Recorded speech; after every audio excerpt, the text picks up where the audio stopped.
It's a Swedish island nestled in the heart of the Baltic Sea. Only 300 kilometers off the coast of the Russian enclave of Kaliningrad. Gotland has always been a strategic location, and during the Cold War, thousands of troops were stationed here. When the Soviet Union collapsed, Stockholm demilitarized the island, but after Vladimir Putin decided to attack Ukraine, Sweden joined NATO. It re-established a Gotland regiment in 2018 and reintroduced military service. Conscripts are now back on the island. In the beginning, it's pretty unusual. Feels a bit weird. Learn to handle weapons, to take care of my stuff, and most of all, drive a tank. That's what I'm the best at. The 20-year-old trains on a Leopard 2, a modern battle tank worth €5 million, and similar to those sent by Sweden to help Ukraine. He admits they talk about the Russian threat at times. It happens, yeah. But if you think about all the bad stuff, you can't live a normal life. 200 conscripts, men and women, will be based in Gotland next year. One major challenge is accommodation. So the army is building infrastructures that we're forbidden to film. The commander of the regiment says the island is crucial to the defense of Sweden, and some are watching. Whoever possesses the island from a military perspective can then affect the air movement and the movement on the Baltic Sea as well. So we have different intelligence showing, of course, that it's vital for Russia, being also a Baltic Sea region nation, to keep control of what the Swedes we are doing on the island, and now within a NATO context as well. What kind of intelligence? I can't go into that, but we have a pretty good picture of what they're looking at. New conscripts have just arrived on the island. They're spending their first night in the forest. Tuva and Rockström are ready. This afternoon we're gonna learn how to build the tent. And build it up and then take it down, build it up, take it down, build it up, take it down. To be fast. When you're ready, stand in line.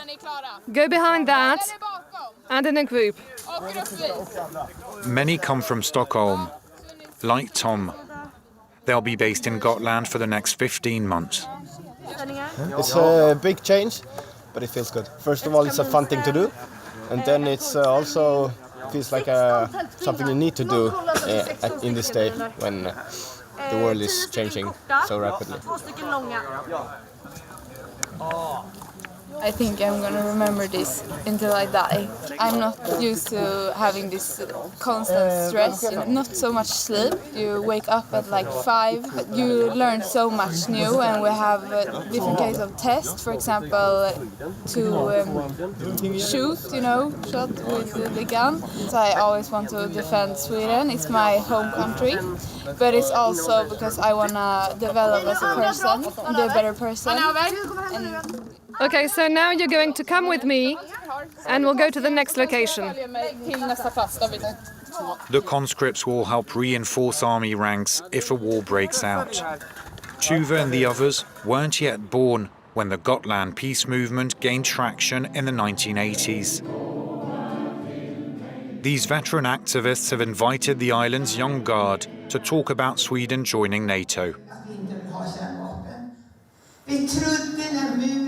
We thought when the wall came down, when the Soviet Union collapsed, and when they dismantled nuclear weapons, we thought we had made it, but it wasn't the case.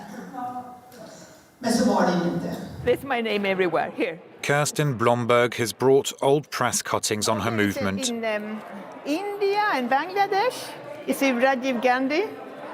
She reluctantly says her views have slightly changed. So I must say, I'm not 100% pacifist. It was not before for me, but now it is a difficult question for me because of Ukraine and because of all my friends there, and I know how they struggle. I work with the refugees here, doing different activities with the children and so. They are all concerned by the issue of nuclear weapons. We shouldn't have to choose between NATO or Russia. Like, there is a big in-between as well.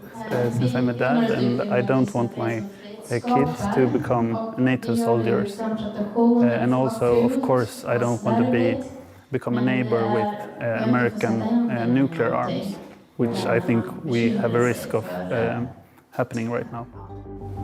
A point of view once widely shared in the country. 10 years ago, most Swedes were against joining NATO.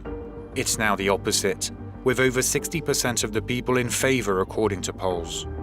By invading Ukraine, Vladimir Putin has driven Sweden into the arms of NATO.